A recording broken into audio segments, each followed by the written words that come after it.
I'm very pleased to introduce Jason Brennan.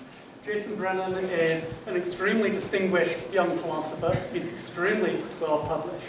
His books include Why Not Capitalism? The Ethics of Voting, which you should all read. It's a terrifically good book, and as far as I know, the only book on the ethics of voting. He's published in many of the top philosophy journals. He holds a position currently at Georgetown University in the business school, as well as the Department of Philosophy, and his previous jobs have included Brown University. He holds a degree from the University of Arizona, and so we're extremely pleased to have him here.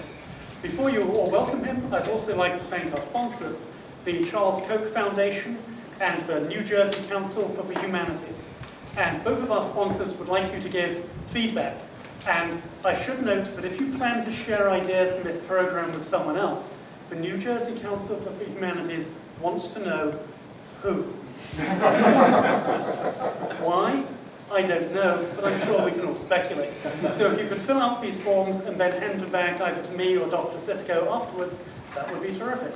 Jason, it's up to you. Thank you. All right, today I want to talk to you about Utopia and what a perfectly just society would look like. What would the world look like, and what kind of economic and political system would it have if I could wave a magic wand and make everybody perfectly good? For the longest time, I thought it would be some sort of kind of socialist system. And there's very strong arguments in favor of that. But in virtue of having watched some children's shows with my one-year-old, I realized that it's actually capitalism, or at the time one-year-old, it's actually a capitalist social system that would be the best. And that's what we're arguing today.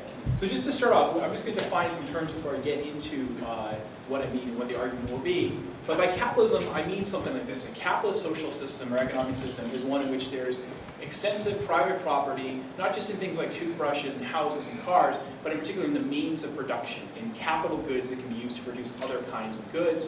And it will allow a wide range of sphere of economic freedom in which people can buy and sell and trade goods and make contracts on terms that they see fit. Socialism, by that, I mean, is a system that forbids private property in the means of production. Socialists might be okay with you having a toothbrush or a house or even a car, but they think that capital goods like factories should be jointly owned or collectively owned by society as a whole in some way, or perhaps as a government if they're not anarchists. And then their view, they have a smaller sphere of economic liberty that's available to everybody. Socialists wouldn't really like this characterization. They would say that they've enhanced economic liberty, but they would restrict what kinds of contracts that you can make with others and so on in favor of group kind of liberation.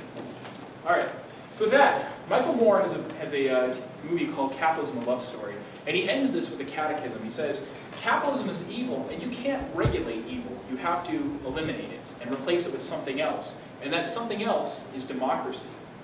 What does he mean by democracy here? He doesn't actually mean democracy, he means socialism. Yet, even after spending 127 minutes exposing the evils of capitalism, maybe a little bit of hyperbole here and there, exposing the evils of capitalism, he won't just come out and say, we should be socialist. He still uses this word democracy. So why won't he actually advocate socialism? Occupy Wall Street, a lot of the people who are involved in that are socialists, but if you go to their website, at least when last time I looked at it, they don't have socialism on the front page. We want socialism. They talk about economic democracy, and you have to dig pretty deep into it before you see the word socialism appear. Why is that? If capitalism is so bad, why aren't people just advocating the alternative? I think the reason is rhetorical. I think people recognize that they're worried about the following, which is that in the 20th century, it seems as though we had this big experiment. We attempted to do two different kinds of economic systems, and one did much worse than the other. So the countries that experimented with various forms of capitalism, such as South Korea, Switzerland, Australia, Canada, and even the United States, got to be rich. Even the poor among them are rich. The standard of living, the person who's considered at the poverty line in the United States, living by himself, would be making $11,500 a year, which is higher than the median income for people in the entire world. It's higher than the average income in the entire world. Okay? On the other hand, countries that attempted to do socialism, such as the Soviet Union or Cuba or North Korea, did not do very well. They had mass murder, mass destruction, and people were poor. And in particular, the very people that are supposed to be helped by this, the poor workers, fared very badly. So I think Michael Moore recognizes that the term socialism has this negative connotation in many people's minds, and so he wants to use the word democracy instead, economic democracy. And it looks like capitalism has overall done pretty well. This is showing that happiness, this is from a paper by some economists, they found after surveying 130,000 people around the world that overall life satisfaction and your absolute level of income are highly correlated. The more money you have, the happier you are. And so for that reason, the capitalist countries such as Denmark, Hong Kong, and so on, New Zealand, are much happier than socialist countries and non-capitalist countries. And we find other kinds of things like this, that life expectancy at birth is highly correlated with wealth. And so capitalism seems to be bringing us a lot of good things. The poorest people in the most capitalist countries make a lot more money than the poorest people in the non-capitalist countries. And we find that, basically speaking, the more capitalist you are, the kind of better you are overall. So this is the Fraser Institute every year comes up with a ranking of how economically free various countries are. These are their top 10 countries as of 2011. And these are all, for the most part, pretty good countries that you probably want to live in, maybe not that one so much. For the most part, they're pretty good countries. Despite that, despite people seeing this, there's this kind of suspicion that there's something wrong with capitalism. That it's not really a good way for us to live with one another. That if we were better than we are, we wouldn't be capitalists.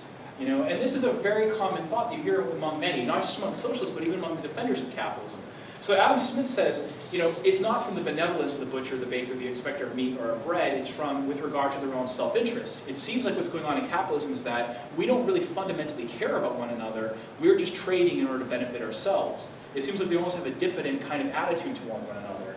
And a lot of the arguments that people will make on behalf of private property and markets are based upon the idea that these are social technologies, these are institutions that are very good at getting selfish people to cooperate and getting selfish people to work for the common good, and yet we wouldn't need these kinds of institutions if only we were better. So I think most people have this attitude that if only we were good, we would dispense with private property, we would dispense with markets, and we would be socialist instead. If we were fundamentally moral beings, better than we are, we wouldn't have markets at all. Right?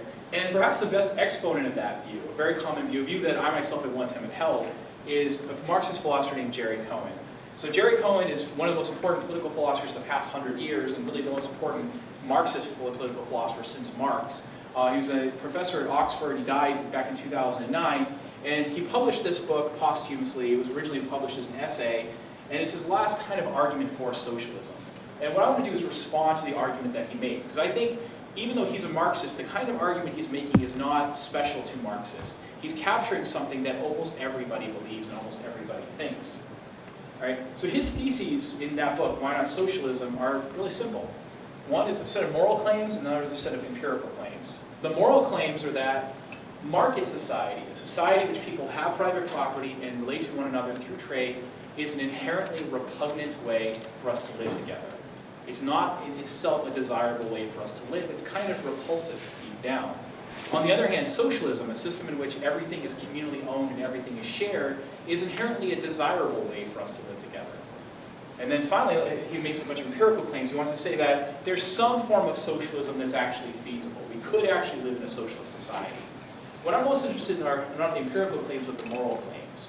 Because I think a lot of people believe this, including a lot of people who see themselves as defenders of capitalism, seem to think this. Bernard Mandeville, in the book The Fable of the Bees, says something very similar to this. Social capitalism runs upon vice and socialism runs upon virtue. Adam Smith seems to say something like that as well. So how does Cohen get to this argument? How does he get to this conclusion that socialism is an inherently desirable way to live? He has a simple thought experiment. He says, imagine you're going together with your friends on a camping trip. You show up and you bring a bunch of stuff with you. You have privately owned things. But when you get there, because you're friends with one another and you all love each other and have a real genuine concern for one another, you treat everything that you brought as if it were a common bounty. Rather than, everything, like the canned goods, the tents, everything, the kayaks, whatever else you brought with you, you treat it as if it's all collectively owned. And everyone is motivated, he says, by a concern that everybody have a good time. And because you all care about one another and love one another, you'll divvy up the tasks in a kind of equitable way, making sure no one gets stuck with the lousy tasks while somebody gets the good task. You make sure everybody works equally hard. And because you care about each other and love one another, you won't free ride on other people's efforts or take advantage of them. And that'll be a really good camping trip. And that's how a good camping trip among good friends would go. Cohen says, I've never actually been camping, but that's what I've heard from like. So everyone, he says, in this kind of camping trip is abiding by socialist principles, principles of sharing and community spirit and equality. He says, now imagine if that camping trip were a capitalist camping trip. Imagine if people were working the camping trip the way that capitalism goes. So the trip goes bad. Suppose one of your friends, Harry, demands extra food because he's especially good at fishing. He says, look guys, I'm willing to go and catch extra fish so we all eat more, but only if I get to eat more than the rest of you. Otherwise, I'm not going to use my talents. Seems like Harry's being a jerk. Suppose Sylvia finds a really good fishing spot. She just happens to stumble upon a place that has a lot of extra fish. And she's willing to tell everyone else at the trip, all of her friends, where the fish are, but only if she gets out of digging the latrine. She's like, I don't want to do latrine duty anymore, so I'll tell you about the fish, but only if I don't have to do that. Seems like a jerk.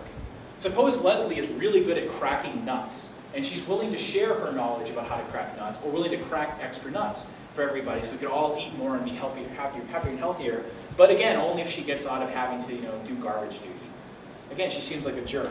And finally, suppose there's a guy named Morgan whose father 30 years ago had found like a spot with fish and left it well stocked with fish, and then shows Morgan where it is. So when he comes to the camping trip with us, Morgan has extra fish, more than the rest of us. And as we're eating dinner, we've all got our small plates with like a couple bites of fish, and he has an overflowing plate. He laughs. He goes, ha ha, I have so much more fish than the rest of you. I'm so much more rich than the rest of you. I'm way better off.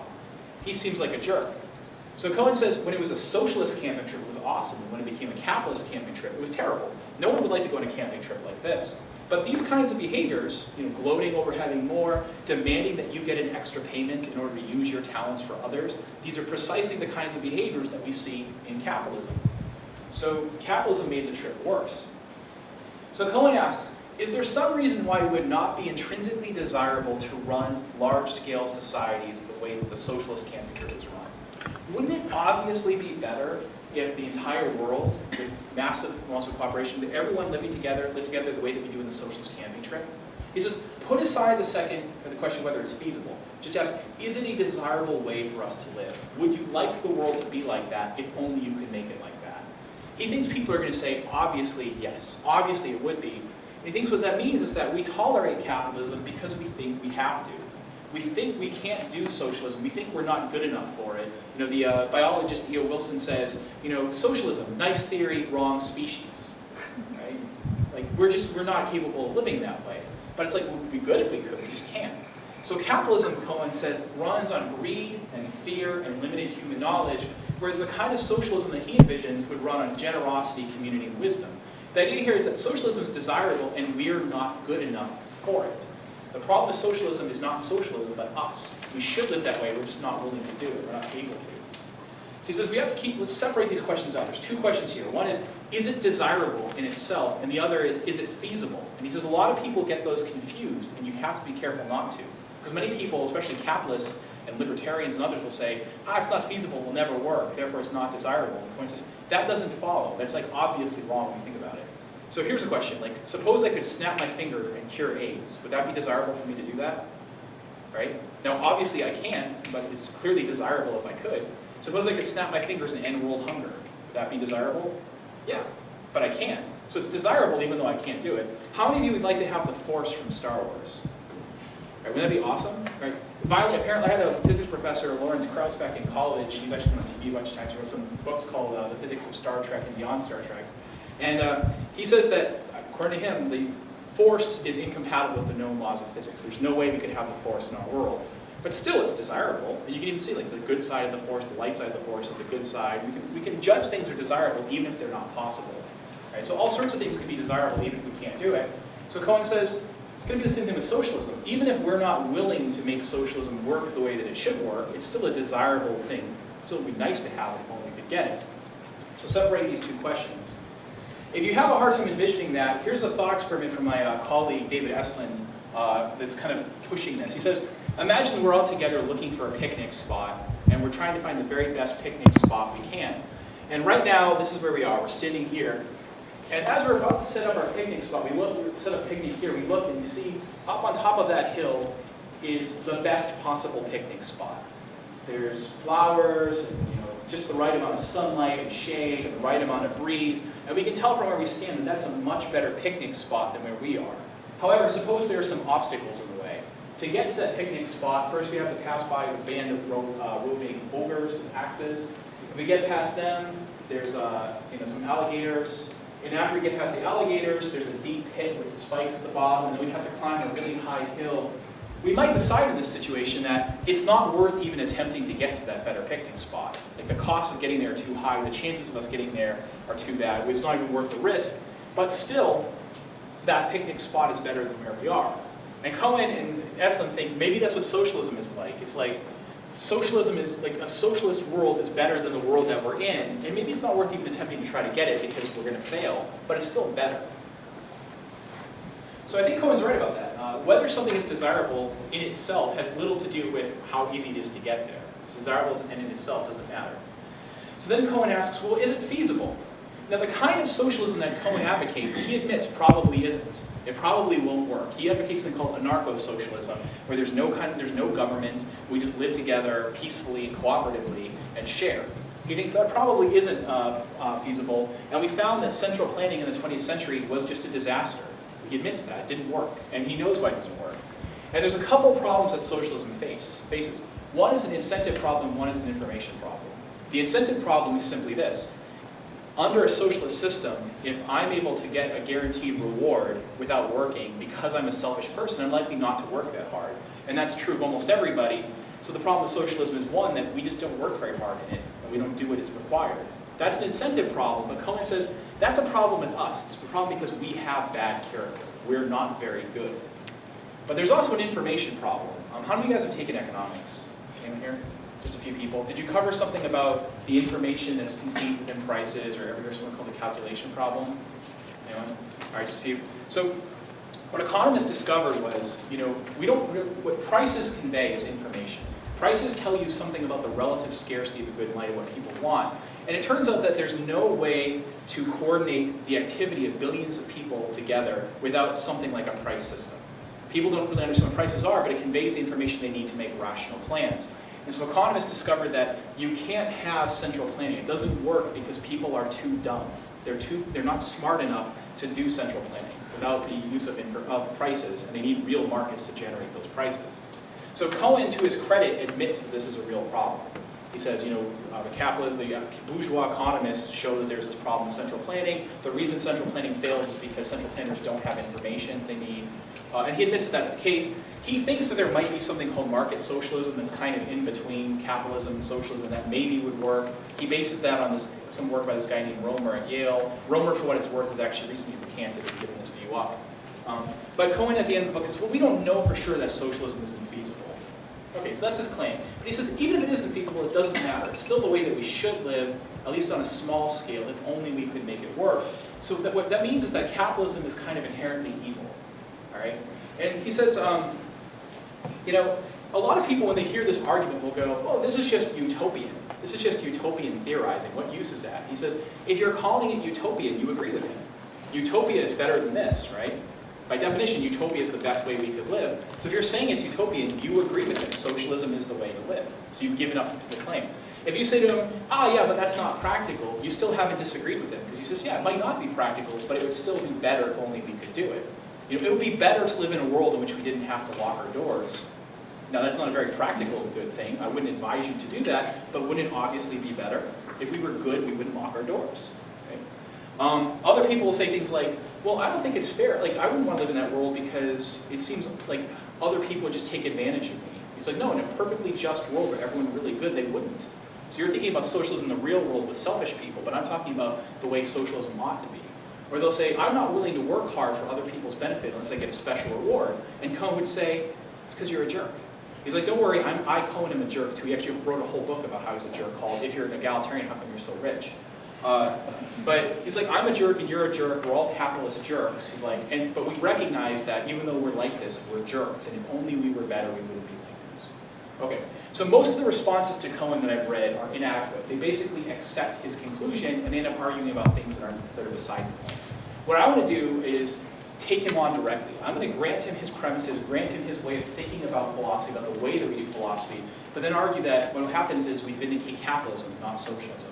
If we do political philosophy the way that Cohen thinks we should, what emerges is that capitalism is the best way for us to live together. If we were angels, we'd be capitalist angels, which is a surprising conclusion. So here's my argument for that. It comes from the Mickey Mouse Clubhouse TV show, which is a CGI animated television show on Disney Junior right now. And I'm going to describe it, and the things I say about it are all accurate to the show, by the way, except for the part where it goes socialist, that I'll be adding. All right, so Minnie Mouse, Daisy Duck, Clarabelle Cow, Willie the Giant, Professor Von Drake, Mickey Mouse, Donald Duck, and a number of other characters all live together in a village. They share a number of common ends, a number of goals that they have together and work for together, but they also have a number of private activities and private projects that they work on.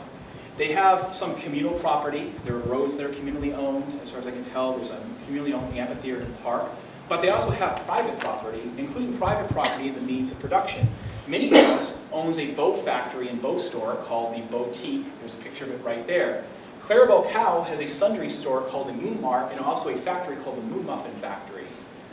Professor Von Drake owns advanced nanotech machinery that can manufacture various gadgets at will. Willie the Giant has a large farm. As far as I can tell, Donald Duck has a farm as well, and other people own private property and means of production. They're all bourgeois, they're all capitalists, and they buy, trade, and sell goods as well as share. So they share with one another many of the things, but they also buy, trade, and sell goods. Now they live under principles of respect and reciprocity. If there's a problem, they're always willing to come together to use their separate talents to overcome that problem. So for example, if Goofy accidentally gets turned into, there's something called Goofy Goo accidentally gets spilled on Goofy and turns into 5 copies, they'll work together to make 1 copy. If a baby dragon gets lost, then they'll work together to make sure the baby dragon gets back to its mom. If there's a ball that won't stop bouncing, they'll work together to make sure that the ball will caught and so on. They live together in mutual respect and harmony, and as far as I can tell, this is an idyllic society, a society in which there's no objection that any socialist could mount against it. There's no principled objection against it. Now, what if the village became socialist? What if it started looking like a real-life socialist village? So suppose Donald Duck said, you know what, we need to nationalize all this farmland. And so he tries to force all the farmers in the vast world of Disney World to have all their farmland given up to the government, and in the process this creates a massive famine and tens of millions of people starve. Or suppose that Minnie Mouse creates a 5-year economic plan and it doesn't work, and so as a result of that, the standard of living stays stagnant for a period of 70 years, even as in capitalist countries it's going much better. Or suppose that Mickey Mouse installs himself as premier for life and suppresses all dissent and suppresses all disagreement, and then when people start to criticize him, he throws them in gulags, and then large numbers of people go to the gulag where they're killed. Or suppose they decide to start over at year 0 and just kill all the intelligentsia because they're disagreeing with them too much, and so 20% of the population is exterminated. Right? That doesn't sound very good. We probably wouldn't let our kids watch that kind of TV show. We would let them watch the former one. But these are just the same kinds of behaviors we see in real-life socialism. That's why people have, socialism seems like a dirty word to people. So, the capitalist version of the Mickey Mouse Clubhouse seemed much better. And there they're living by, as far as I can tell, 5 basic moral principles. One is the principle of voluntary community. The idea here is that they're going to live together without need for government, without need for organized threats of violence to get people to comply with one another. So right now, that's not how we live. We live together with someone overseeing us and police that are willing to threaten and harm us if we don't fall in line. They have no need for that. There's no worries about them stealing from one another because they're perfectly good and would never do that kind of thing. Because they're angels, they don't need government, and so they live under a principle of voluntary community. They also have what we might call mutual respect. They see every other person as an end in himself, as having a life that's worth living and promoting. They care about one another for that reason. They tolerate differences. So in our world, there's a lot of homophobia and sexism and so on. But in their world, they have no problem with, say, interracial marriage. Because the Goofy dog and Clarabelle Cow are together. They don't care about that. That's totally fine with them.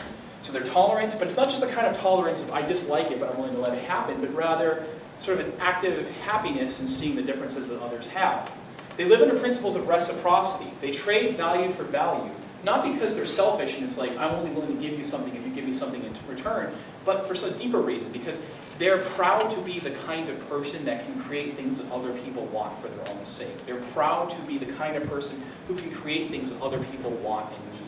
Right? They don't want to come to each other as beggars or as needy people. They want to come to each other as traders in order to be valuable to others.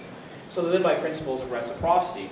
They also live by a principle of social justice. They've arranged their institutions in their society such that it tends to guarantee that everybody will have enough. Now, in our world full of antisocial, evil, selfish people, we tend to have kind of antisocial methods to liberate social justice. We'll do what Denmark does and have a welfare state. They have no need for this kind of thing because they're all perfectly good. So instead, they just have background markets and so on, and then they kind of tend to ensure that people get enough, and if the people don't get enough, private charity will be enough. That's all they need. They don't need to be coerced into making sure social justice happens. And finally, they live in our principle of beneficence.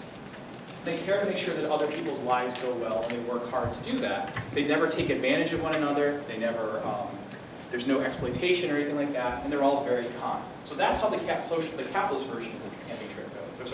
The capitalist version of the Mickey Mouse Clubhouse goes. And in chapter 2 of the book, what I actually do is I just take Jerry Cohen's book, Why Not Socialism, and run a full parody of it. I do paragraph by paragraph, switching the words around. And it's funny how his argument against capitalism ends up working equally well as an argument against socialism. So what I say to the reader is, at this point in the book, you're probably suspicious that something sneaky is going on. You might think that the kind of argument I'm making is kind of BS-y or bogus. And you're right, there's a sense in which it is kind of a BS argument. But the thing is, I'm copying Cohen's argument. So what I'm going to do some real magic.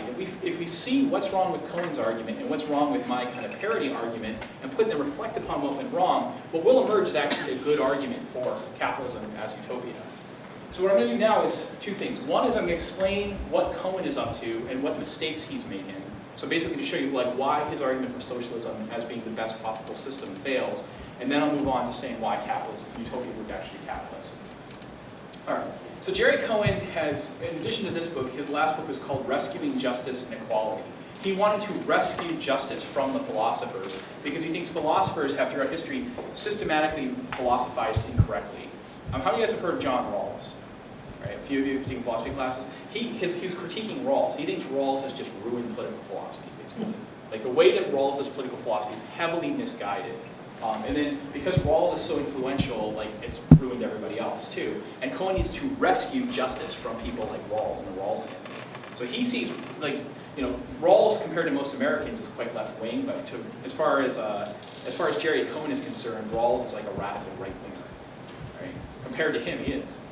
So what does he say? He says, here's an argument that Rawls comes up with. Rawls says, oh, okay, well, how are we going to organize justice in society? What is justice about? Well, justice is about distributing the benefits and burdens of social cooperation. The problem is that we all have a stake in justice because we all have a stake in living together in society, but at the same time we have a problem in that I want more for myself and you want more for yourself, and there's no easy way to balance that, so it creates a potential for conflict. So Rawls says, what would we do? How would we distribute the benefits and burdens? If we came across a pie, and like imagine we came across a pie and no one had a prior claim to it, the most obvious way to distribute the pie would be what? I guess we probably wouldn't eat a pie we find in the woods, but suppose we know it's a tasty pie, we all want to have a bite of it. We come across a pie, how are we going to distribute that pie? It's the most obvious way to do that. Yeah. Yeah, everyone gets an equal slice, right? No one has a prior claim to it. It seems like everyone will be happy with that and won't walk away. But Rawls says, imagine it's a magic pie. Imagine it's a weird pie where if you cut it in unequal slices, it can get bigger or smaller. Suppose that there are ways of cutting it unequally such that the pie gets to be so big that everybody gets a bigger slice. Rawls says if we're rational, what we'll do is cut it unequally so that everyone gets a bigger slice. We'd all prefer to have a bigger but unequal slice to an equally small slice. Okay? And Rawls thinks that this kind of thought experiment explains why we allow inequality in the real world. He says the reason we have to have inequality in the real world is because there's some people who are more talented than others, and if we allow them to have more, if we allow Steve Jobs to get billions of dollars, if we allow Bill Gates to get billions of dollars, if we allow your favorite rock star to get, or pop star to get millions of dollars, what will happen is there will be more economic growth and we'll all be better off. Right? So we sort of allow for inequality in order to motivate the more talented people to benefit the rest of us. Now whether this is the right reading of Rawls, I'm not sure, but this is the way that Cohen reads him. But Cohen says, notice what Rawls is doing. Rawls is basically saying, we have to bribe people to get more work. Right? And if people were perfectly just, they wouldn't need that. Think back to the camping trip. Remember how Harry was like, oh, okay guys, I'm really good at cracking nuts, or I'm really good at catching fish, and I'm willing to catch more fish, but only if I can have more than the rest of you. We're all like, Harry's a real jerk.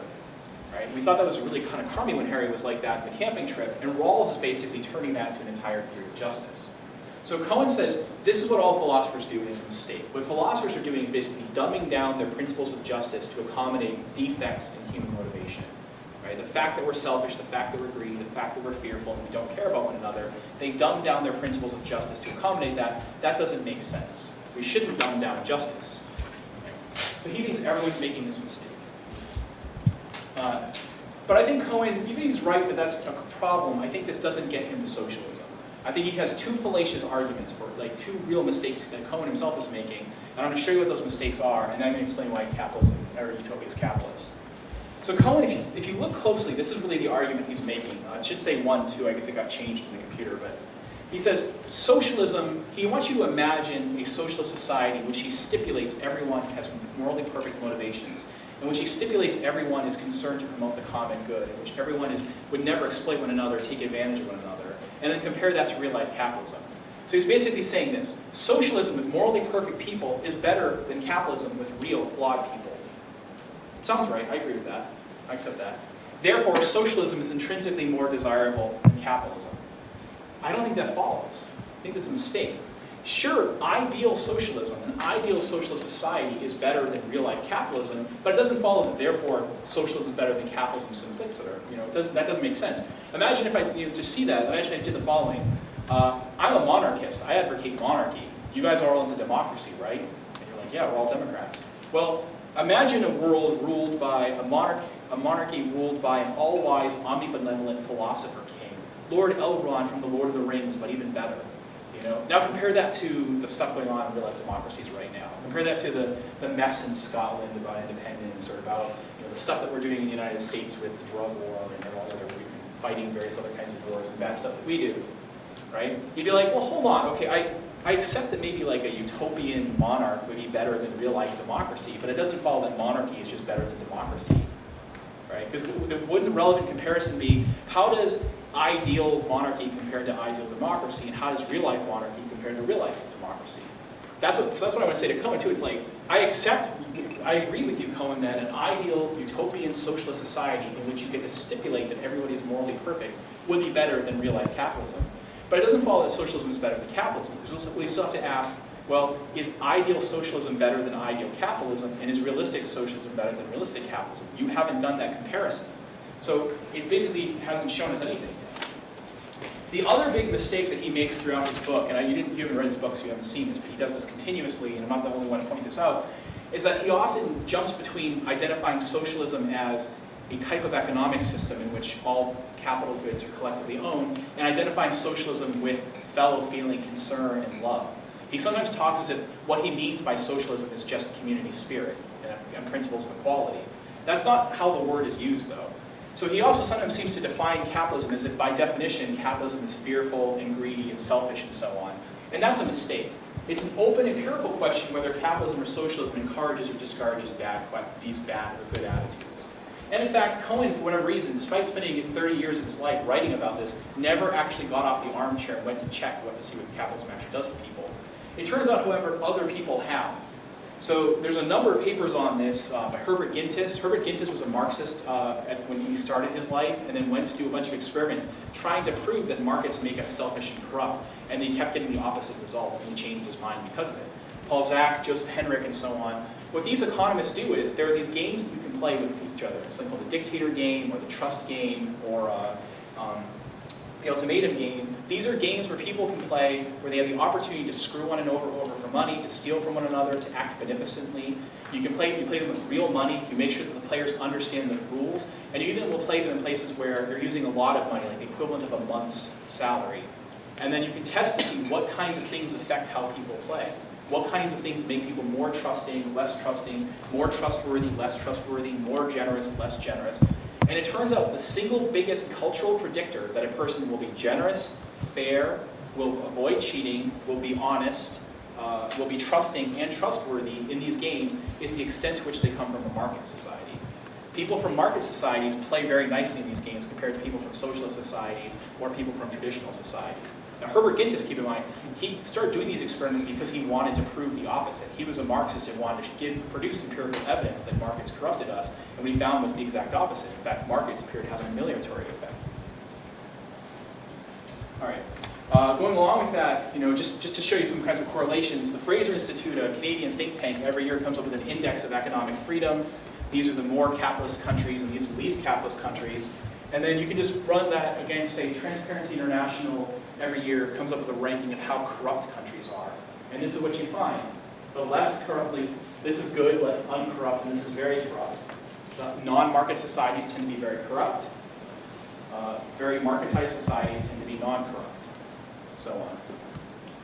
So there's a lot of evidence like this. What I say in the book is like, it's not like there's so much evidence that's completely overwhelming and like you have to agree that markets make people better. But insofar as there is empirical evidence, it all contradicts Cohen. It all gets the opposite result. So Cohen should have just checked, he never did. All right, so at this point I'm just saying Cohen's argument doesn't work. He hasn't actually shown us that socialism is better. And I realized this years ago. I wrote a paper years ago called Is Market Society Intrinsically Repugnant? And I said, well, this is the problem. He's compared ideal socialism to realistic capitalism and said the ideal is better, but he hasn't compared ideal to ideal. But the question is, what would that ideal capitalist society look like? I wasn't really sure. Right? I'm like, it's not going to be Gulch from Ayn Rand. I don't think that's it. So what would it be? Right? And then I was watching the Mickey Mouse Clubhouse television show with my, at the time, 1-year-old, and Minnie Mouse's boutique showed up, and I'm like, they're capitalist, and there's nothing wrong with their society. That's the way we should live. That's what utopia would look like. So what do I mean by utopia? This is why I'm going to argue that utopia really would be capitalist. What I mean by utopia is this. Imagine a world like ours in which human beings have the same abilities. They're not any smarter, they're not healthier, they don't have like the ability to shoot fireballs from their fingertips, they're not longer lived, they have no superpowers, they're not smarter, but in this world everybody is morally perfect. I just take their character meter and run it up to 10. Everyone is morally flawless. No one ever desires to do the wrong thing. Everyone always desires to do the right thing for the right reason. So the question, would utopia be capitalist or socialist or something else? What kinds of institutions would utopia have? It's worth asking this question because it tells us why we put up with institutions. It tells us whether these institutions are useful instruments in light of human flaws or whether there's something that would be worth aiming at anyways. So what does it take to prove that utopia is capitalist? You have to show two things. One is, I have to explain why private property would be useful or valuable in utopia. In particular, why would they have private property as a means of production? I don't have to show that it's necessary, that they absolutely have to have it. I just have to show that it would make utopia better. Like in the same way that like putting ganache on chocolate cake makes it better. Right? I also have to explain why markets and extensive economic liberty would make utopia better. Again, I don't have to show why they're necessary, I just have to show why they would make it better, why it would be an improvement to utopia. If I can show these two things, then I've argued that utopia is capitalist. So what do I mean by property rights? When you think about what a property right is, like I have my car keys here, it's a bundle of rights. So it's not just one right, it's a collection of different rights, some of which you can have more or less of depending on the kind of thing that you own. So when you say that Minnie owns her boutique, which she's in front of right there, that's one of the signs there, and some of her bows, we mean the following. She has a right to use the boutique at will, so under normal circumstances she can use it when she pleases, how she pleases, without having to ask permission from others. Normally when you own something, you can alter or even destroy it. Not everything you own is like that. You can't destroy your cat, but you can destroy like your car if you want to. She can sell, give away, rent, or otherwise transfer the boutique to others. She can use the boutique to own income. She can exclude other people from using, destroying, or altering the boutique without her permission. If other people do harm or destroy her boutique, they owe her compensation. And finally, the final bit of this is that we expect other people to have a moral obligation to respect these rights. That's what a property right is. It's a bundle or collection of these rights, including the right to exclude other people from use and to use in various ways. Why would someone need those things? What value would they get out of them in a world in which everyone is morally perfect? Well, here, when I teach, I have a political economy class that I teach, and a lot of the arguments for private property are based upon the fact that human beings are bad. So there's this thing called having heard something called the tragedy of the commons. Anyone? A couple people? So the tragedy of the commons is this idea that like when something is held in common, people have a tendency to overuse it and destroy it, and so you want to privatize it to avoid that. That's a really good argument for private property, but it's an argument that only applies with selfish, bad people. If you had morally perfect people, they wouldn't overuse it because they wouldn't take advantage of it, so you wouldn't have that. So the kinds of arguments that we're going to give on behalf of private property in utopian conditions are going to be kind of aesthetic, high-minded sorts of things, almost romantic kinds of things. That's fine because I just have to show that private property would make utopia better. That if they were socialist, they'd have a reason to have private property. So let's think about what it means to have a good life. One of the things that it means to have a decent life for most people, not everybody, but for most people, is to engage in long-term projects. things that you want to implement, visions you want to create and implement in the world. And normally, for most of us to do that, you need sustained access to certain goods over time. For an artist, that might mean something like you have your paintbrushes and your easel, and you need to count on that being there tomorrow, that people aren't going to come in and just use it without your permission. You want to be able to leave your stuff there and come back to it tomorrow and have access to the same goods over time. If you're a musician, you want your instruments to be there. It's not enough that there just be some guitars available, but you might have your guitar that you're using, and you want to be able to set it up a certain way. I think a lot of people understand that when it comes to aesthetic goods, but what about making a bow factory? Why does Minnie want that? Or desire to kind of be at home in the world. We're not the Borg, right? The Borg from Star Trek. I'm not a Star Trek person, but the Borg from Star Trek, they all share a hive mind. We're not like that. We're private, and that's okay. It's okay that we're different. We want to have spaces that are our own. We want to have communal spaces. We want to interact with each other and have community, but we also want to be able to retreat from time to time to our own spaces where we have exclusive control over things, to do things our way. And I think that's true about producing stuff as well. Willie the Giant wants to be a farmer, and it's not enough that he simply be able to work on the collective farm, like with other people's permission, after having a group deliberation about whether they're going to plant carrots or peas. Rather, he has a way that he wants to do farming, and it's valuable to him to have the farm that's his, that he can shape according to his vision, so he can feel at home in that place. It's valuable to Minnie Mouse that she'll be able to have a bow factory that she can shape according to her vision, so she can just feel at home in it. And some people, a lot of my colleagues who've never worked in business and never had any interest in entrepreneurship, find that puzzling. Why would they want to do that? But what I say to them is, well, fellow colleagues, you can understand why you might want to write a paper by yourself, like a philosophy paper by yourself, rather than having that paper be written by committee, or written after group deliberation, and we all work on it together. Right? You can understand why you want to do that privately. You can understand why an artist would want to paint his own painting rather than having every painting done by committee or by the group after group deliberation. If you can understand that, then you can understand why Willie the Giant and Minnie Mouse might want to have their own private property in producing things. Beyond that, asking permission for everything can be oppressive. It can be kind of oppressive to have everything collectively owned and have to always worry about, well, whose turn is it? Especially when you think about limits on information and not knowing other people. Beyond that, I'm not going to go through all these at great length. We can get sentimental attachment to particular objects. It's like, this isn't just a hammer. This is the hammer my uncle used to build his house after he got back from the war. This isn't just, a stuffed animal. This is a stuffed animal that has a certain story with my child and I together, so I have reason to be attached to that particular thing. Beyond that, though, there are also limits to our knowledge. It's one thing if you know everybody personally. You might know, in a small village, everyone might know that Minnie's just got this thing about making bows. We're just going to let her use the bow-making equipment. But in a world with billions of people, we don't have that knowledge about one another. So in order to make it easy for us to know what to expect from one another, the best thing to do is to privatize things so that we know what counts as what. So these are all reasons to have private property in Utopia. They're not reasons to show that it's necessary, strictly speaking, but it would make Utopia a little bit better. Right? Now, what about reasons for having economic liberty and trade?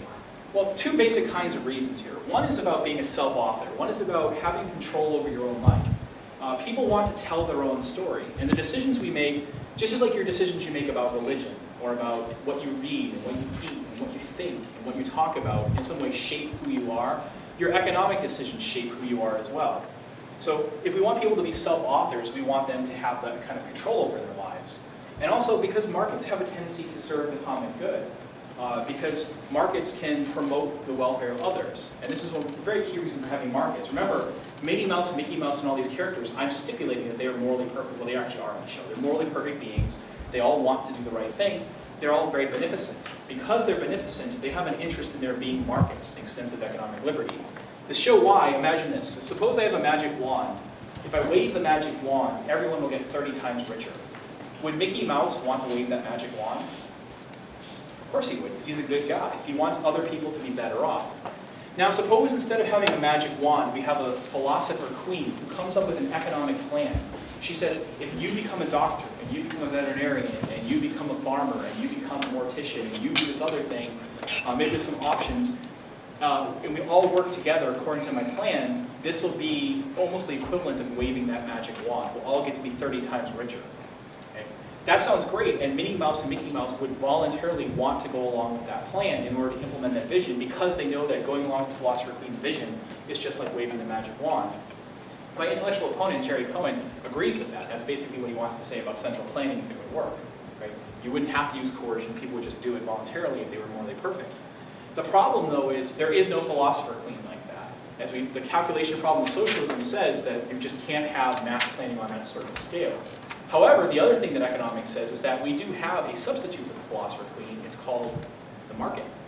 What market forces of supply and demand do is create a system kind of like the Queen's vision. And so Mickey Mouse and Minnie Mouse being omnibenevolent and wanting to make sure that strangers on the opposite side of the world are made richer and better off, so they have more positive freedom, so they have a better ability to realize their conception of the good, will want to participate in markets, not just for their own benefit, but for other people's benefit. Now, the left and the right as well have complaints about markets. They worry that there will be exploitation. They worry that if you give some people have too little and some people have too much. They worry that there will be predation. But these things apply to real-life markets. That's true, but they don't apply to utopian markets. We're playing along with Jerry Cohen's rules. We're stipulating everyone has morally perfect motivations. Finally, they might say, well, why would you need to trade? If you're a really good person, why would you want to sell something for profit? Wouldn't you just give it to that person? And I think there's a reason why they would. And I think it's something that eludes a lot of people who've never kind of worked in business. If you take pride in the craft that you're making, you want other people to want it for its own sake. So imagine like you're an artist and you've painted 5,000 paintings and they all sell. And you think, oh wow, people really like my art. Or imagine like you're a musician and you create some music and it sells really well and people come to your concerts and you're like, people really love my music. And then you find out, it turns out they don't actually like your music, they just like you. So you do your final song and everybody says, that's, yay. And you're like, do you guys like my music? And you find out they're like, no, not really, but we love you. And so we're here to listen to you because we like you as a person, even though we don't actually like your music. We bought your art, not because we like your art at all, but because it's a favor to you, because we care about you so much. You built a car, and we think that car sucks, but we bought the car because we care about you. If you're a craftsperson, you'd feel disappointed. You're like, I actually want you to like it for its own sake. So that's true of Minnie Mouse too. She wants other people to buy the bows for their own selfish reasons. She actually needs that to feel vindicated. If they're only buying the bows as a favor to her, she's going to be disappointed. She wants them to care about them for their own sake. Right? So there are complaints about real-life markets, and there's complaints about real-life socialism. But you can't say, well, real-life markets stink, therefore, therefore ideal socialism stinks. Or sorry, ideal markets stink. One final argument is just this: which would you choose? If you could live in Cohen's camping trip or in the Mickey Mouse Clubhouse world, let's say with human beings rather than anthropomorphic animals, which would you pick? How many of you would like to live in the camping trip, the socialist camping trip? How many would you prefer to live in the Mickey Mouse Clubhouse capitalist village? All right, more people, all right? And some of you are undecided. Usually when I ask that question, I get, maybe 1 out of 10 people pick the camping trip and the other 9 pick the capitalist version. It's actually a trick question because capitalism doesn't make you choose, and that's why it's better. Right? Capitalism will let you have both. Right? The Mickey Mouse Clubhouse Village, as I've seen it, it has some communal structures, but it's not overall a socialist world. However, if the Smurfs were to move in and start up a little Smurf commune in the middle of it, the Smurfs are communists, I don't know if you've ever seen the show, but they're communists, by the way. If the Smurfs were to start a little commune in the middle of the village, they're totally fine with that. Right? If you want to have your commune, if you want to have a workers' co-op, that's okay. There's not a rule in the Mickey Mouse Clubhouse world that you have to be social capitalist. It's just allowed. It's one of your options. And so the funny thing about this is that this argument comes from a philosopher named Robert Nozick.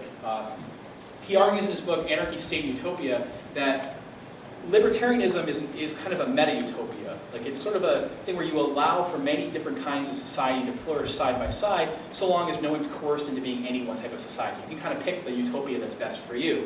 And Nozick says, this is important because there's no reason to think that there's one type of society that's best for all of us. He gives up a list of people. He's like, imagine, I'll make it more modern. Like, you've got like, Derek Jeter and me and all of you guys and all of your neighbors and your parents and like all the pop stars you can think of and all the sports stars you can think of and all the actors you can think of and Gandhi and all the various religious figures you can think of and various political figures. Imagine we have all those people together in the room. Can we come up with one type of society that's best for each of us as individuals? That doesn't seem very likely. It seems like rather your ideal society is going to be different from mine. My ideal society might be one in which we like all race around our sports cars all day and then like have heavy metal concerts at night and there's a lot of technology. Your ideal society might be a small fishing village, right? Your ideal society might be a kibbutz. Mine might be a capitalist one. You know, maybe your ideal society, if you're Jerry Cohen, is to live in a kind of capitalist world in which you all sit around talking about how awesome socialism is, rather than moving to kibbutz like you could have. Right? That's fine if that's what your world is. In a capitalist system, you're allowed to have those kinds of things side by side. So the Mickey Mouse Clubhouse system is better because it allows for socialism. It doesn't require you to be a capitalist. All right? So the conclusion what you get is this. Ideal capitalism looks like it's better, a little bit better than ideal socialism, and which is in turn maybe better than realistic capitalism, which is in turn better than realistic socialism. So capitalism beats socialism at every level. In the real world, capitalism encourages entrepreneurs to provide you products that you want to buy at prices you can afford to pay, but under utopian conditions, capitalism does even better because it provides you with an opportunity to live in your own personal utopia. Thank you.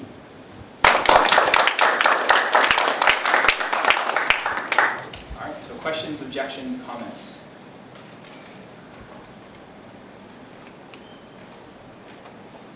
Thanks for a wonderful talk. It was really provocative and stimulating, just what we want. I really didn't agree, but I'm sure you're happy to get that response as well.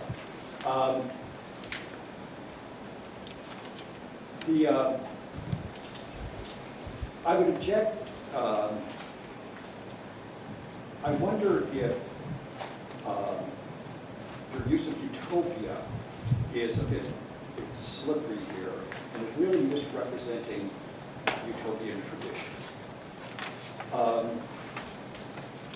Utopia, as you know, the word is invented by Thomas More. It's a bilingual pun, Yeah. and it can mean good place, utopos, or no place. So when in your conclusion, you use the word utopian conditions. I think that's an oxymoron. It really distorts the meaning of utopia because in Thomas More's book and through all of the history of utopian literature and utopian social thought,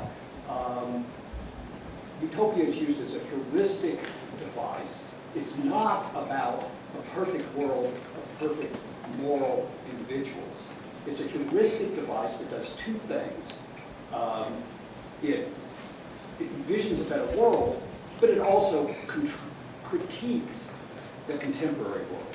So I dispute the idea there could be such a thing as capitalist utopian thought, because that ignores that the function of utopian thought is to critique the status quo. So that's number one. I disagree with the way you use the word utopia. I think it ignores the sense of that word from 1516 on, which 1516 more publishes utopia. So that's number one.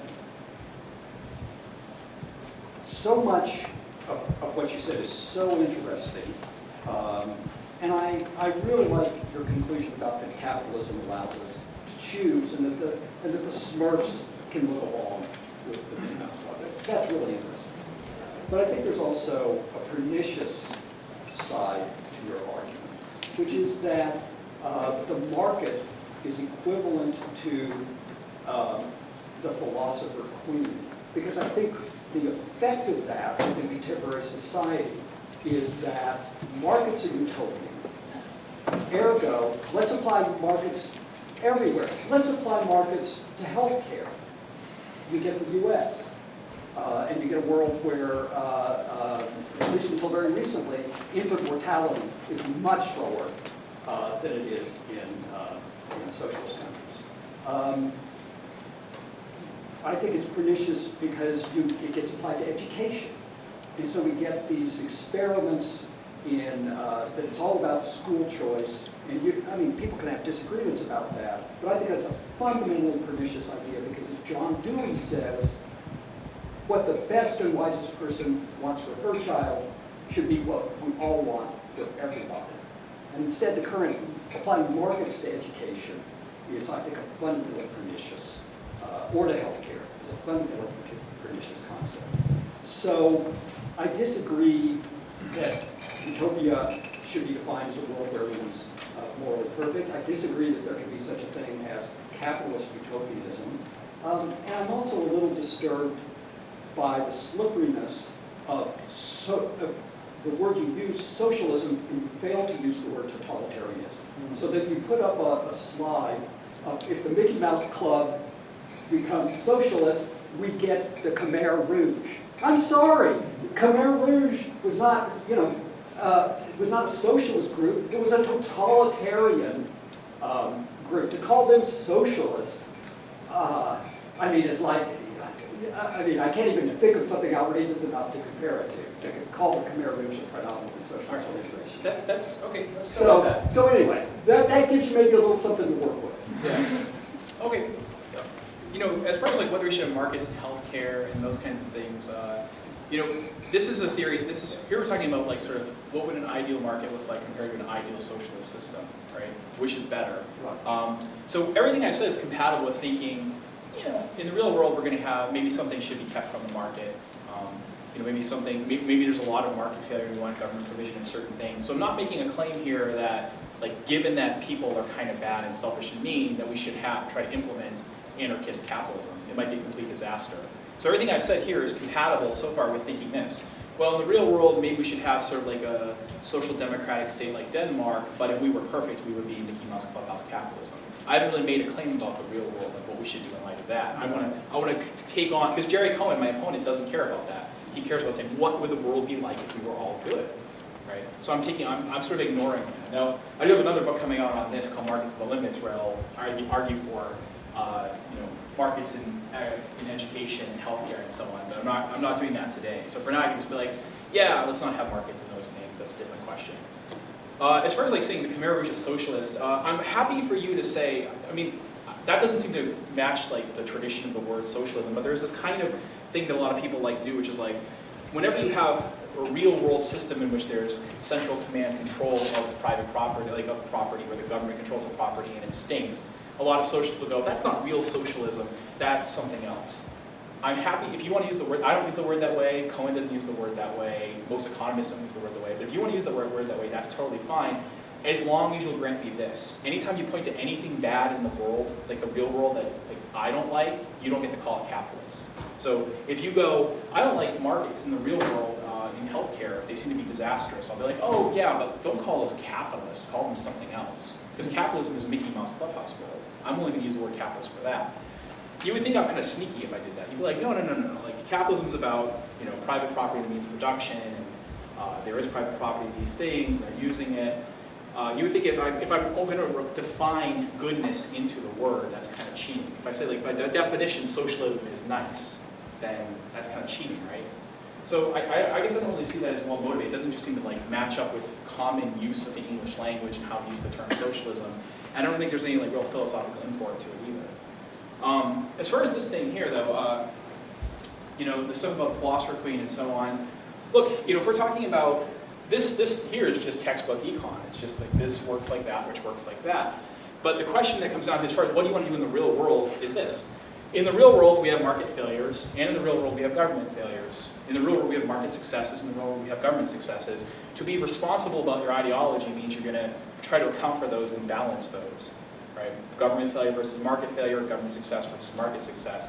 We might disagree on empirical grounds what that balance comes out to be, but that's what we'd have to do. On the other hand, like, if we're talking about, ideal theorizing, ideal theory, like what is the way we should live, we get to eliminate all government failures that result from pernicious attitudes and all market failures that result from pernicious attitudes, right? So the philosopher John Rawls, when he talks about like a just society, he says, look, I recognize that the institutions I advocate in the real world will lead to rent-seeking and government corruption and moral hazard, but under ideal conditions they wouldn't, because people wouldn't have those they'd be immune to bad incentives. So because Cohen wants to philosophize this way, I'm doing it too. Basically, the rules that I played by today are not my rules, they're the rules that Jerry Cohen has set out for me. What I want to do is, Jerry Cohen basically, you almost see this. The debate between capitalism and socialism went like this. Capitalism won in the real world, because it seemed like over every realistic condition, it was just overall doing better. Maybe not anarcho-capitalism, but some form of capitalism is doing better. So Cohen retreats, but where does he retreat to? He retreats to the moral high ground. And a lot of socialists have gone there with him. they're up there secure in the moral high ground going, socialism is better, that's what we should live, and you guys are down there in the dirt advocating capitalism in the dirty real world. So I'm going to take that away from him too. As far as whether we want to just call it utopian or not, it might very well be that, you know, I haven't read more since I was in college. So, you know, there's what Moore meant by the word utopian. There's like the tradition of utopianism. I'm just, as far as I'm concerned, philosophy begins with Jerry Cohen and Rawls. I haven't gone back beyond them. Because I'm taking him on as my intellectual opponent, I'm just going to use the terms the way that he does. Right? I don't want to. He doesn't use the term utopia, does he? In some lectures, not in that book though. Okay. Yeah. Yes. Question. I want to address specifically your ideal utopian capitalist world versus the ideal utopian socialist world comparison. I wanted to say that I think it's possible to take the list of criteria for wide private property, the bundle of criteria that is better and adds to that utopia. I think it's possible to say that a lot of those things can be fit into the socialist utopian society. For example, I'm talking about, let's say artists and they have a series of tools that they need to will be there the next day. I think that could be done in a socialist society, if it is a utopian socialist society, or trying to accommodate everybody, and that would be a paramount concern. Also, the other elements of that could also be incorporated in a socialist society. So I don't see those as being necessarily unique to a capitalist utopia. Also, my second, why not? I know why not, yeah. Because if we're talking about the absolute ideal, then wouldn't it make sense that a socialist society, which is concerned about the well-being of all members of the community, would say that, well, for this person's well-being, it would make sense for the well-being of the general society to ensure that this person has access. Yeah. So an artist has access to a school that's built into the socialist notion, if it's an ideal world. But then, that sounds right, but isn't that basically conceding what I'm arguing? It's like, we're all socialists and we recognize, maybe most of us are the board, but there's one person that's making me who's kind of a weirdo. It's like, look guys, you guys all like to paint together collectively. You do every paint project as separate. But I need to paint in order to have my vision realized, I need to have exclusive access to a piece of canvas and a bunch of paints that I can work on something for 3 years and you guys won't touch it. And you guys being really nice, wonderful, loving socialists will be like, all right, well, let's give you a canvas and some paint and we won't touch it. It'll be yours. So that's basically I think what you're saying is in fact like socialists would see that because it's so harmless to let this person have the private property because there's value in it, they would give the person the private property, right? Right. And they would do the same thing with Willie the Giant. Like, you guys all want to farm collectively, but you reckon I'm Willie the Giant, I want to farm a certain way, and you're like, yeah, let him have his own carrot patch, right? That's fine, he can do that. So, in effect, I think what you're saying is basically nice socialists would allow for private property, which seems right, but then what you're getting is nice socialists would allow for some capitalism, which Sure. Jerry Cohen is scandalized by. He's like, no, they don't want to be in a kibbutz and everything will be collective. Well, that was the point I was coming to. So can't we, if your conclusion is that capitalism can have these small enclaves of socialism, then the same can be said about socialism. The idea of socialist world will allow people to have some free markets.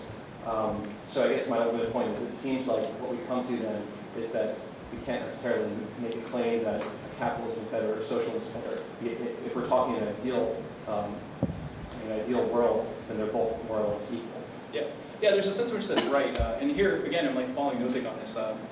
Nozick says, a utopian society would have this kind of libertarian superstructure where it would allow for lots of different kinds of societies in it. But it might turn out that none of the particular societies end up being libertarian. They might all be little kibbutzim or something else, because it depends on what people are like, right? So if it turned out that we had a world in which everyone was like the Smurfs, we probably wouldn't have any enclaves of capitalism. If we had a world in which 90% of the people were like the Smurfs and 10% were like Minnie Mouse, we probably have a world with mostly socialism with a small amount of capitalism. If we had a world in which 90% of the people are like Minnie Mouse and 10% of the people are like the Smurf, like Papa Smurf, we probably have massive amounts of capitalism with small enclaves of socialism. So in that system, it's like Cohen is going to say, well, utopia would be socialist and wouldn't even allow for capitalism. But I've got to he'd have to agree with me now to go, well, it would allow for capitalism, and whether it has any capitalism depends on how people are, what their preferences happen to be. Now, I mean, there's a sense in which it doesn't really matter statistically how that would go, but Nozick had this paper called Who Would Choose Socialism? That's meant to be kind of a, sort of joking, but it's meant to ask, well, what number of people are actually inclined to be socialist and what number of people are inclined to be capitalist? And he said, the best way to test this would be this. Look at Israel back in the 70s. He says, Israel has a tradition where socialism is lauded, it's seen as like the highest way of living together. Lots of people think it's a good way to live. And also the kibbutzim there are so successful that to be in the overall capitalist structure, to go from that to a socialist structure, you don't really have any loss of the standard of living. And even then, at most, depending on how you measure it, you're getting 9% of people who choose to live as socialists. So Cohen's like, Nozick says, I guess maybe 91% of people would prefer to be in markets and 9% of people would prefer socialism. You know, and even then we're not talking about like ideal versus ideal, but that's a case where like, you know, that's as controlled an experiment as we're going to get in the real world. Yeah, but you're right, it's definitely possible with this that what would happen is if we had like the right kinds of people, you'd have a world in which everyone's socialist, but they'd allow for capitalism if anybody wanted it, just no one wants it. Though, but then here actually there's one amendation to that though, because it depends on here's the beneficent stuff I'm saying. The problem is that calculation problem with socialism is not based upon human motivation, it's based upon human knowledge. We are not smart enough to cooperate on the scale of billions using socialist principles. Cohen agrees to that. Everyone in economics agrees to that. Cohen, for his credit, he agrees with that too. So here's the worry, it's like, we might all want to be like living little socialist communes, but if we want to, we also, because we're benevolent, we want to make people on the opposite side of the world richer and have a better chance to live out their conception of good life. So for that reason, we probably want to have some sort of market system so we can cooperate with them. It might be that would work out to be everyone works in a commune, all the factories are communally owned, but they're communities of small groups rather than communities of large groups. And that's still a kind of privatization. Because if you think about it, I'm a communist, I live in a commune, but my commune has four people in it. You know, my wife, me, and my 2 kids. Right? You probably live in a commune too. Right? We are privatized to the outside world. Like you can't just show up at my house and like play my guitars and drink my beer or anything. But I can't do that at like your place either. So we're privatized to the outside world. We're communal within the group. And so I think at the most, even like in an ideally socialist system, you're going to have small bands of communities with like 100 people or less that are privatized between each other and communal within. So even then, you're still going to have some elements of capitalism markets. Yeah. Can you roll back to some of those data that you showed earlier? The one on corruption. How many years? This one? Yep. So this is interesting. So I don't know what all those data points countries they are, but I assume that the majority of those countries are capitalist countries. Well, we're here measuring capitalism in terms of the Fraser Institute does a ranking of economic freedom, which is their way of about how capitalist are you. So just for what it's worth, you might be surprised by this. Like the US in their ranking is number 19. Denmark, Norway, like countries that you might be finding called socialist, are higher. Switzerland, like the highest countries are, Switzerland, Australia, Canada, Singapore, they're like all over here, the US is somewhere over here. That's what I want to know, because I spent time living in those countries, and there certainly are capitalist countries. I mean, they're wealthy, they run on markets, but they're democratic socialist countries. They have this tradition within the 20th century of having elected social democratic government democratically that have implemented, the welfare state. So it doesn't seem to me you can draw the inference that they're less corrupt because they're capitalist. It might be they're less corrupt because of other factors of their culture, because they have a welfare state, or they're Swedes, or whatever. I assume that some of the other lower dot countries are places like Nigeria, which is a capitalist country, but it's always among the most corrupt countries in the world. So I'm just skeptical of this, what you're trying to make of this set of data, that somehow there's even a correlation, let alone a causal relationship between capitalism and corruption. It seems to me that this is as slippery an argument as the socialist genocide thing that we tried to do again. Well, actually, I should address the socialist genocide thing. The reason I did that was, it's a little bit sneaky to Cohen, but I'm really just playing by his rules. It's like he went, like, I'm going to compare, like, I just stipulate how socialism should go, and I compare that to real world capitalism. I'm like, okay, if you're going to do that, I'll do that too. It just turns out real world socialism really stinks, right? It's like really awful. But as far as like the correlation, there's no doubt that there's a correlation. I didn't put the R squared up here, but like the R here is like 0.8 and the R squared is like a 0.62. This is some other people's ranking of how capitalist countries are. And this is some other person's ranking of how corrupt they are. Yeah. So these are countries that are not very capitalist and very corrupt, and these are countries that are very capitalist and not very corrupt. And there are some countries like above, you see that once you get towards high degrees of economic freedom, it can be above the mean, above the regression line. You get to sort of intermediate capitalists, it can be a little bit below, and so on. So there's definitely a correlation. But I would totally admit that like by itself, this doesn't tell us anything. I have another paper on democracy and freedom, and I run a bunch of regressions like this, and I say, look, it turns out like democracy and civil rights, like democratic procedures and civil rights have a very high correlation, about 0.9 regardless of like which sort of data you use. Democracy and economic freedom has a correlation about 0.45, it doesn't matter which sort of data you use, you get about the same thing. Democracy and other press freedom have a high correlation. But these things just show us a correlation, they don't tell us causation, because it could be that there's some other thing that causes both. It could be that there's mutual reinforcement. It could be that there's mutual antagonism, but there's something that causes both that tends to promote them at the same time and overcomes the antagonism. So when I say like this by itself, I would not throw this out as like, this proves it. However, when you start to get a body of work on it, it starts to tell a story. You know, so take these games that Gintis and others play. Things like the dictator game. So the dictator game works like this. I get 2 players. I give you $10 and I say, you're playing with an anonymous second player. You can share some money with him or not. However you decide to share is how it goes. What predicts whether you'll share? Lots of things predict. Like, did you have a lunch beforehand? Are you religious? Do you think the other person is similar to you? Like, what hormones are you undergoing right now? Like, things like those things predict whether you'll share or not. But a cultural thing that predicts is, if you're from a highly marketized society, you're likely to share, and if you're from a not very market-oriented society, you're not. Different version of that game, more advanced version, Yeah,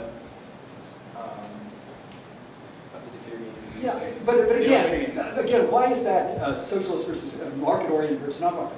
Why couldn't I use the criteria that one is a democratic society with rule of law, and the other is a totalitarian society with weak rule of law? Because every country that they're arguing is non-market oriented has weak rule of law and weak democratic traditions. Yeah. And So there's that's actually research that supports here's this what we know, by the because World Bank. you run regressions, right? You do statistics. So you take this kind of thing, you go, well, look, these countries have lots and lots of stuff going on.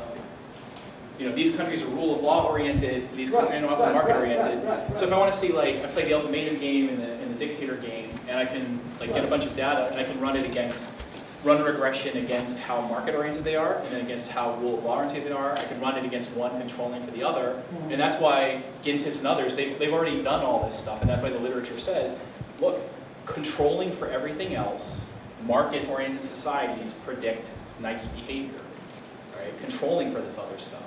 Then as far as like, well, is it causal? There's a field called institutional economics, and institutional economists write about this kind of stuff. What tends to cause what? And their view is that it's all, like the default view, the common sense view, could be wrong, but the consensus view in the literature is that this stuff is mutually supporting. Markets support the rule of law, and rule of law supports markets. You get kind of the virtuous circle. They tend to reinforce each other. A lack of markets tends to undermine the rule of law, and a lack of rule of law tends to undermine markets. Right? That's, so if you look up something called New Institutional Economics, you'll see like what their arguments are and what their reasoning is for it. Right? It might be that those fields are wrong. You can see there's a person named Eleanor Ostrom. She won the Nobel Prize in 2002 for this kind of work. So here, I'm basically saying to Cohen, you might be right, but the thing is, you sat in your armchair and you said markets make us evil. And there's a bunch of people who went and looked, and all those people, including Marxists, went out and looked and got the opposite answer. It should be kind of worrying, right?